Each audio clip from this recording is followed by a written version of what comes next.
Sí. Señores, muy buenos días. Bienvenidos a la clase de Fundamentos de Metrología del día de hoy, 31 de marzo del 2020. El día de hoy vamos a trabajar en cuanto a las siguientes actividades de aprendizaje. La destreza con criterio de desempeño es identificar la clasificación, las partes y las aplicaciones de los relojes palpadores para aplicarlos en la fabricación de piezas. Especialmente nos vamos a centrar el día de hoy en lo que son los alexómetros. Vamos a hacer un repaso general acerca de lo que son los relojes palpadores y de allí vamos a trabajar en lo que es el alexómetro y cómo se utiliza, debido a que ustedes ya realizaron un trabajo con reloj palpador. Sí, los temas que vamos a revisar el día de hoy son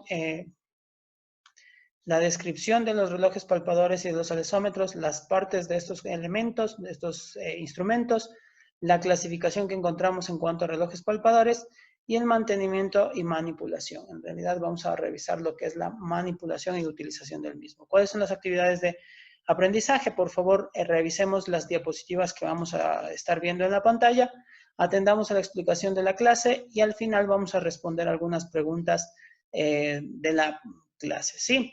Con todo, nuevamente al final vamos a hacer un conversatorio. Si usted tiene cualquier pregunta, por favor, en el chat del grupo, por favor, puede irlas haciendo durante la clase respectiva para trabajar al final con estas preguntas. ¿Sí?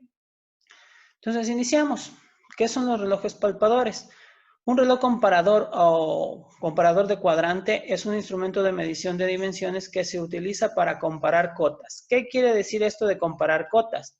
Quiere decir que me va a permitir a mí comparar o diferenciar dimensiones, cotas, me va a permitir a mí comparar dimensiones, ¿sí? Lo que vendría a ser cotas quiere decir dimensiones, mediante la medición indirecta. ¿Qué quiere decir la medición indirecta? Que el valor que me dé este instrumento no va a ser el valor de lo que estoy midiendo, sino la diferencia que hay entre el valor de fabricación y el valor que tiene la pieza en el momento que estoy midiendo. ¿Sí? Dice, del desplazamiento de una punta de contacto esférica cuando el aparato está en un soporte fijo. En la parte inferior nosotros sabemos, en la parte de aquí abajo, se encuentra la punta de contacto esférica. Esta punta es intercambiable y ya vamos a hablar un poco más acerca de las partes, ¿sí? Mientras el aparato está fijo en un soporte. Consta de un mecanismo de engranajes o palancas en la parte interna. Este mecanismo va a amplificar el movimiento del vástago que tenemos en la parte inferior en un movimiento circular de las agujas. Aquí tenemos en la carátula las agujas que nos van a indicar en base a estas escalas graduadas cuál es la diferencia de la medida principal, ¿sí? Entonces consta de un mecanismo de engranajes o palancas que amplifican el movimiento de este vástago. Las agujas me permiten ver la medición y obtener medidas con una precisión de centésimas o milésimas de milímetro, ¿sí? Centésimas o milésimas de milímetro. Además existen comparadores electrónicos que usan sensores de desplazamiento angular en los engranajes y dependiendo de esto representan el valor del desplazamiento del vástago en un visualizador que vendría a ser una pantalla en esta zona y dándome las indicaciones del desplazamiento del husillo central. Es un instrumento que permite realizar controles dimensionales en la fabricación de manera rápida y precisa, por lo que es muy utilizado en la inspección de la fabricación de productos en series grandes. El reloj comparador suele tener un campo de medida de 10 milímetros, eso quiere decir que el desplazamiento del husillo va a ser de 10 milímetros, pero existen comparadores que tienen rangos desde 10 micras hasta 100 milímetros de desplazamiento. La resolución de los comparadores o de los palpadores generalmente está dada en centésimas de milímetro. En ciertos casos también podemos encontrarlos en milésimas de milímetros. Estos instrumentos de medida son instrumentos muy utilizados en bancos de trabajo, talleres de rectificación de motores, departamentos de calidad, porque mediante su robustez y el hecho de que sean sencillos de utilizar, permiten mejorar la relación que tiene en la parte de precio y calidad metrológica para que ésta sea de mejor alcance. ¿Sí? Estos, aparte de todo, son instrumentos utilizados, ya habíamos dicho, en industrias o en laboratorios pertenecientes a la metrología dimensional. En cuanto a su exactitud y precisión, ¿qué les podemos decir? Al calibrar un reloj comparador conforme a un sistema de calidad, es recomendable que la calibración del reloj comparador se realice en laboratorios acreditados. Estos parámetros son fundamentales para el buen control de la calidad de los productos en el proceso de medición. No es tan importante la precisión de la medida, sino la fiabilidad del resultado y que el técnico conozca bien los distintos conceptos estadísticos y metrológicos para dar resultados correctos y generar calidad en el trabajo que nosotros realicemos. Segundo, nosotros vamos a identificar las partes del reloj comparador. Entonces, voy a iniciar desde aquí y tenemos. En la parte superior nosotros vemos el numeral 1. El numeral 1 corresponde a la carátula. La carátula es este disco que está numerado desde el 0 y está numerado de 10 en 10. ¿Sí? Este es la carátula. El 2 es la aguja principal que nos va a dar las indicaciones del valor correspondiente. El 3, nosotros encontramos el aro exterior. Este pequeño aro es un aro que viene sujeto a los elementos 8, que ya vamos a hablar de ellos, y que me permite girarlo a la carátula para poder apreciar el 0 en el punto en el que lo necesitemos. El 4 se encuentra en la parte de abajo y nosotros denominamos a este el vástago. Este vástago es la guía por donde se desplaza el número 5, que es el husillo, que va conectado a la parte interior al sistema de engranajes y piñón cremallera para dar movimiento a las agujas. El 6 es la punta de contacto, ya dijimos es una punta esférica que es la que va a tener contacto con el material que voy a trabajar. El 7 se denomina cuentavueltas. Este cuentavueltas o aguja cuentavueltas me va a permitir indicarme cuántas vueltas da mi aguja principal. Generalmente nosotros hablamos de que esta aguja va a indicarme cada vuelta 1 milímetro de avance. Entonces, si esta aguja principal da una vuelta completa, la aguja cuentavueltas va a avanzar al numeral 1, que sería 1 milímetro. Si da 2 vueltas, la aguja va a avanzar hasta el numeral 2, que serían 2 milímetros, y así sucesivamente. El numeral 8 corresponde a los indicadores pasa-no pasa. Esto va a indicarnos la tolerancia de la medida que estamos refiriendo, o la dimensión que nosotros queremos saber si está dentro o fuera de los parámetros, y me van a permitir desplazar de acuerdo a las tolerancias que tenga la pieza que voy a medir. Y por último tenemos en la parte superior el capuchón. El capuchón me indica, el capuchón está en la parte superior y protege el desplazamiento del husillo de la parte interna. ¿Sí? En la parte de aquí nosotros podemos ver un gráfico en donde estamos viendo el valor mínimo de una división. El valor mínimo de una división, en este caso es un reloj comparador Mitutoyo que tiene una medición mínima de 1 centésima de milímetro. Aparte de esto, vemos que los números de mayor tamaño corresponden a la escala de incremento en sentido horario. Eso quiere decir, si la aguja se mueve hacia la derecha, o en sentido de las manecillas del reloj, vamos a tomar en cuenta los números de tamaño grande. Los números de tamaño pequeño, en cambio, corresponden a la escala de incremento en sentido antihorario. ¿Esos los vamos a considerar? Sí, la aguja se mueve en sentido hacia la izquierda o en sentido contrario a las manecillas del reloj. Como habíamos indicado, en la parte central nosotros encontramos el cuentavueltas, que me indican simplemente el incremento de la aguja principal en una vuelta. Entonces, cada número corresponde a una vuelta 1 milímetro, 2 vueltas 2 milímetros y así sucesivamente. Y como habíamos indicado antes, generalmente la mayor parte de relojes comparadores están calibrados para trabajar en un rango de 10 milímetros. ¿Sí?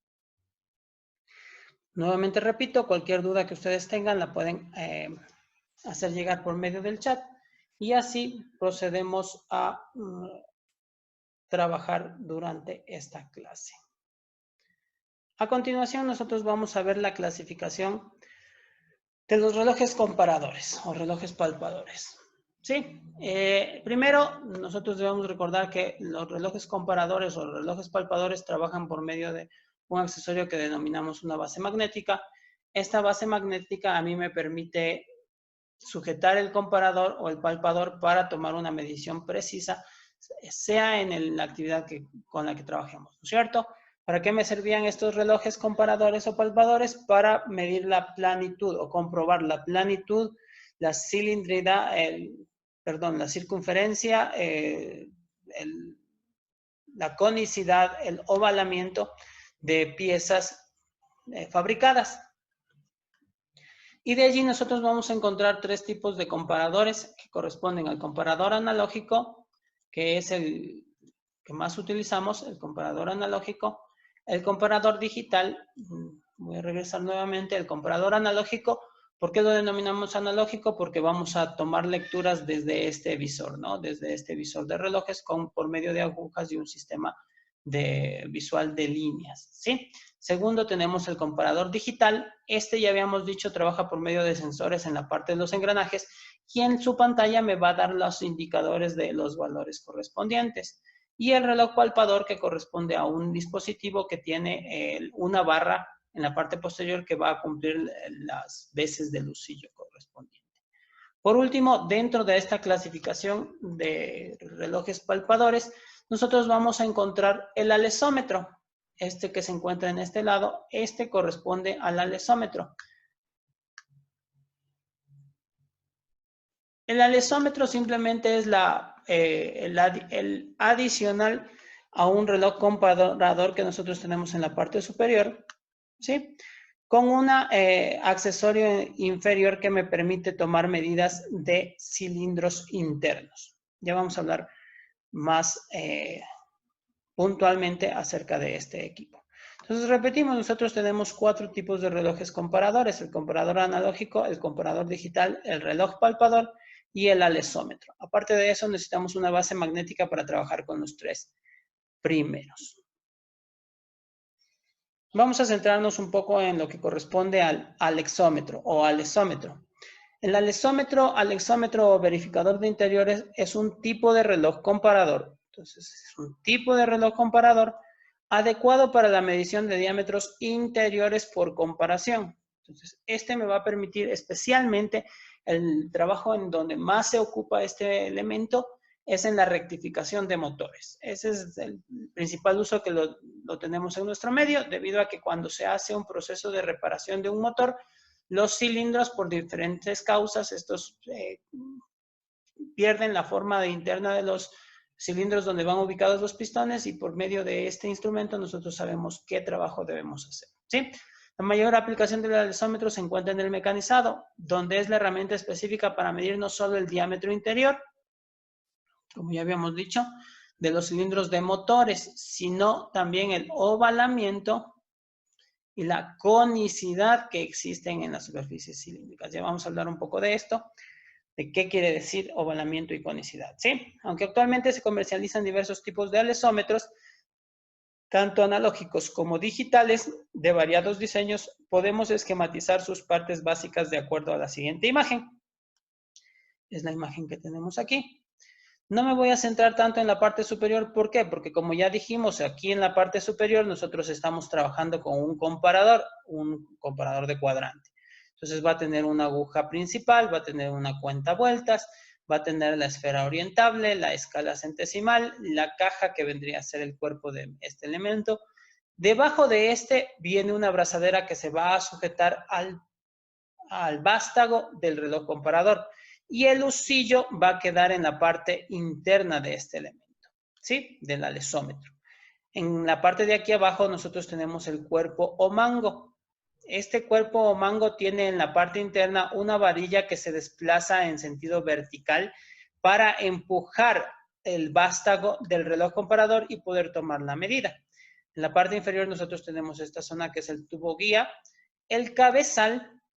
Y en el cabezal vamos a tener 2 elementos. La extensión, que generalmente es un contacto fijo, que es el que va a ir apegado a la pared del cilindro.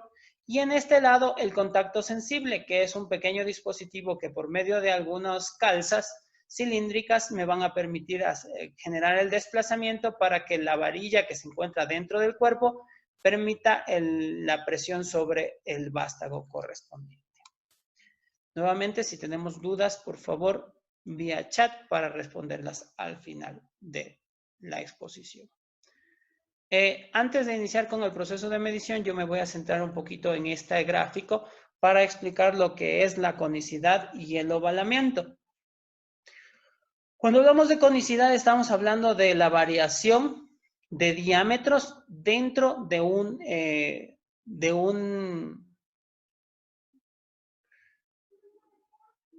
cilindro, la variación de diámetros dentro de un cilindro a través de su longitud. Entonces aquí podemos ver en el cilindro de color azul, o la vista de color azul, estamos viendo un rectángulo completo, lo que me daría un cilindro completamente bien ejecutado, pero por cuestiones del trabajo y de lo que se genera dentro de un cilindro de vehículo, esto va deformándose. Entonces aquí podemos ver estas líneas de color rojo y dicen que aquí abajo nosotros mantenemos la distancia original, que sería el diámetro principal, subiremos y aquí vamos a encontrar un diámetro más amplio. Entonces ahí nosotros encontramos la conicidad.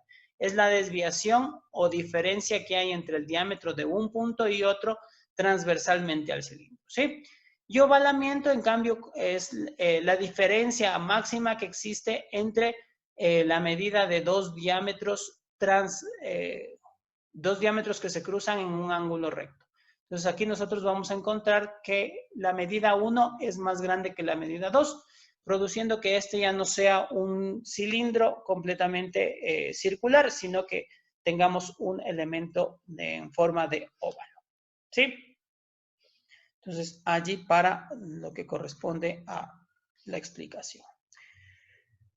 Vamos a revisar un poco el proceso de medición con el alexómetro. Habíamos visto en la parte superior tenemos un comparador, más abajo tenemos lo que corresponde al mango, tenemos el cabezal y aquí vamos a encontrar los topes. En este lado tenemos el tope fijo y en este lado tenemos los elementos de aditamentos para el tope móvil, ¿sí? Entonces, primero, ¿qué es lo que vamos a hacer en primer lugar para usar este instrumento o esta herramienta? Lo primero que hay que hacer es ajustar el alexómetro a la medida nominal del cilindro. Entonces, ¿de dónde sacamos esa medida nominal del cilindro? El valor que tenemos que colocarlo tiene que estar especificado en el manual del motor, que me va a dar una dimensión específica, ¿sí? Caso contrario, nosotros podemos tomar esta medición de forma manual por medio de un calibrador Vernier. Este calibrador, utilizando los topes para interiores, nos permitirá realizar la medida nominal o una medida de inicio para realizar el trabajo de comprobación. Segundo, vamos a transportar la medida a un micrómetro de exteriores. Una vez que tengamos la medida nominal, sea por el manual del taller del motor o tomado a través del calibrador Vernier, nosotros pondremos esta dimensión en un micrómetro de exteriores, como vemos en la parte de aquí abajo, ¿sí? En un micrómetro de exteriores. Tercero, en el punto 3 nosotros vamos a transportar esta dimensión al alexómetro encerando. ¿Qué quiere decir? Que en la dimensión específica en la que yo voy a trabajar, tiene que quedar la aguja alineada con el cero. Como bien sabemos, ya ustedes sí saben encerar el reloj comparador, es de la misma forma. La diferencia es que en esta parte los topes del cabezal tienen que quedar entre los topes del micrómetro. ¿Cómo transportamos la medida? Para ello balanceamos el alexómetro hacia ambos lados hasta ver el punto donde cambia la aguja de sentido. Entonces, cuando llega al punto máximo donde empieza a rotar en sentido opuesto, nosotros giramos el anillo del reloj hasta posicionar el cero en ese punto. Con ese paso ya estaría el alexómetro ajustado a cero para realizar las medidas del cilindro, ¿sí? Entonces aquí se puede ver el movimiento que usted debe realizar para poder encerar, el punto cero de mi sistema. ¿Sí? Cuarto, vamos a tomar la lectura en diferentes posiciones. Vamos a tomar la lectura en diferentes posiciones. En este caso vamos a tomar la lectura en seis medidas distintas. Entonces la medida 1, 2 y 3 para cada uno de los cilindros van a estar dadas a 3 alturas diferentes, ¿sí? Medida 1 a 10 milímetros del borde superior. Voy a acercar. Nuevamente decimos que van a ser 6 medidas diferentes. Entonces, la primera medida va a estar en la parte superior a 10 milímetros del ingreso. La segunda medida va a estar aproximadamente en el centro del cilindro y la tercera medida va a estar en la parte inferior, tratando de que esté a unos 10 a 15 milímetros de la base. Eso me va a dar elementos de comprobación para saber si el cilindro se encuentra cónico. Y en cambio, en el ovalamiento nosotros vamos a tomar medidas transversal, longitudinal, perdón, y transversal para revisar si tenemos diferencias de este tipo, ¿sí? Si tenemos ovalamiento. Por último, necesitamos anotar las medidas haciendo una tabla. Esta tabla me va a permitir revisar si es que existe o no existe desgaste durante el proceso de trabajo. Entonces, en esta diapositiva vamos a revisar las dimensiones, ¿sí? Podemos ver en la parte superior de cada una de las imágenes lo que corresponde a el cuerpo del alesómetro. En la parte izquierda, vamos a acercar un poco, en la parte izquierda yo veo aquí la punta fija o el tope fijo y en la parte derecha el tope móvil, ¿sí? Entonces, yo voy a tomar 6 dimensiones, dijimos, ¿sí? La medida 1 va a estar aproximadamente a 10 milímetros del ingreso y se va a tomar de la misma forma con un balanceo izquierda-derecha como se lo había realizado con el micrómetro, ¿sí? La medida 2 va a estar a una altura semejante, pero, perdón, la medida 2 va a estar en la misma dirección, si podemos ver aquí nosotros vemos que estos elementos se encuentran con un espacio que es plano, entonces nosotros nos vamos a hacer referencia de que esos espacios planos, la medida 1, 2 y 3 se van a tomar con esa referencia. Entonces la primera a 10 milímetros de la parte superior, la segunda aproximadamente en el centro y la tercera a 10 milímetros de llegar a la base, ¿sí? En las medidas 1, 2 y 3 del segundo caso, nosotros vemos que hemos cambiado la posición de esos bordes exteriores. Eso quiere decir que esta es medida longitudinal y estas van a ser medidas transversales. Y de la misma forma tomamos medida en la parte superior, ¿sí? A 10 milímetros de la base, en la parte central y en la parte inferior. Vamos a describir brevemente lo que es, cómo funciona el alesómetro. Entonces aquí tenemos el palpador fijo que indicamos es el que va pegado a una de las caras del cilindro en la parte interior. Tenemos la barra de acoplamiento y en la parte interior tenemos una varilla que está de color azul, ¿verdad? En la parte inferior tenemos también el palpador móvil y en esta zona del palpador móvil nosotros podemos poner algunos accesorios o varillas que corresponden al mismo palpador. Así, cuando se genera una presión desde este lateral, se genere una presión desde aquí, nosotros al generar una presión, ¿qué es lo que va a hacer? Este elemento va a desplazarse generando el movimiento ascendente y descendente para que se marque la lectura en esta zona de aquí.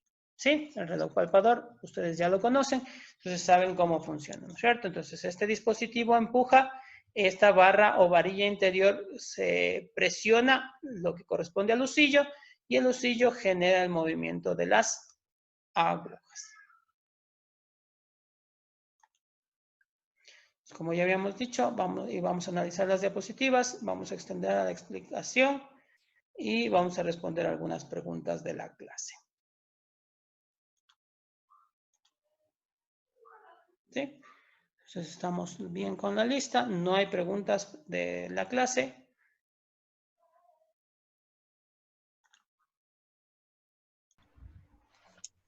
Entonces vamos a trabajar con lo que es un diagrama de Venn. ¿Qué es un diagrama de Venn? Este diagrama me va a permitir comparar las diferencias que tienen estos elementos o, mejor dicho, me van a permitir cotejar las similitudes que tienen estos elementos. Solo vamos a hacer un diagrama muy básico. Yo voy a solamente dar indicaciones por cuestión de tiempo.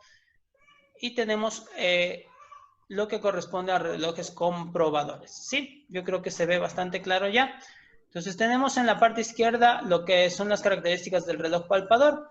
En este dice que comprobamos planitudes, comprobamos ovalamientos, comprobamos circularidad. Trabaja en sistema internacional y sistema anglosajón. Me permite trabajar en centésimas de milímetro, es lo más utilizado, y trabaja con una base magnética.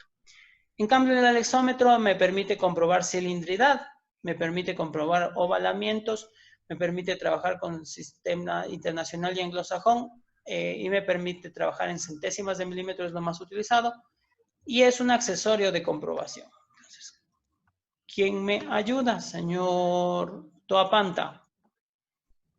Una semejanza entre el reloj palpador y el alexómetro.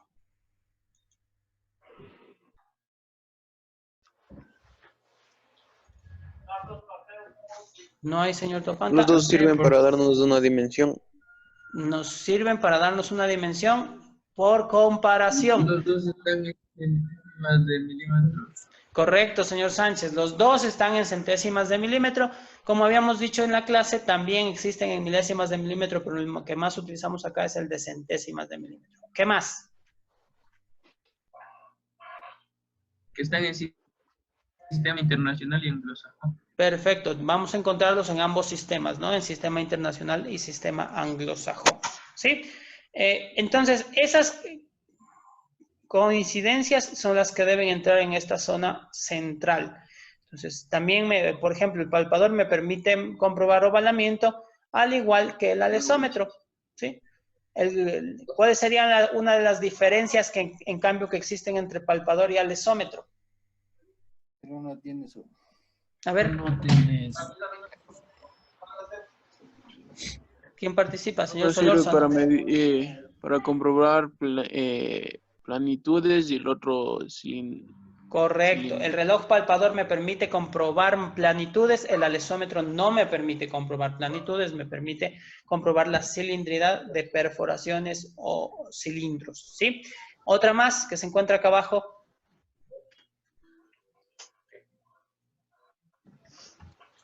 ¿Alguien más? Señor Mascota. Base magnética. Señor Garcés. Que el reloj palpador necesita base magnética. Correcto, el reloj palpador necesita una base magnética, mientras que el alexómetro es un instrumento que lo utilizamos de forma manual. ¿Sí? ¿Estamos? Entonces, jóvenes, les agradezco mucho su trabajo, su participación. Esperamos que puedan hacer las actividades que tienen que hacer durante esta semana. Habíamos compartido ya en el grupo el podio de lo que corresponde a la plataforma Kahoot. Y gracias por haber participado, señores. Esperamos que puedan estar esta semana trabajando de forma adecuada. Jóvenes, les agradezco mucho por su presencia y participación.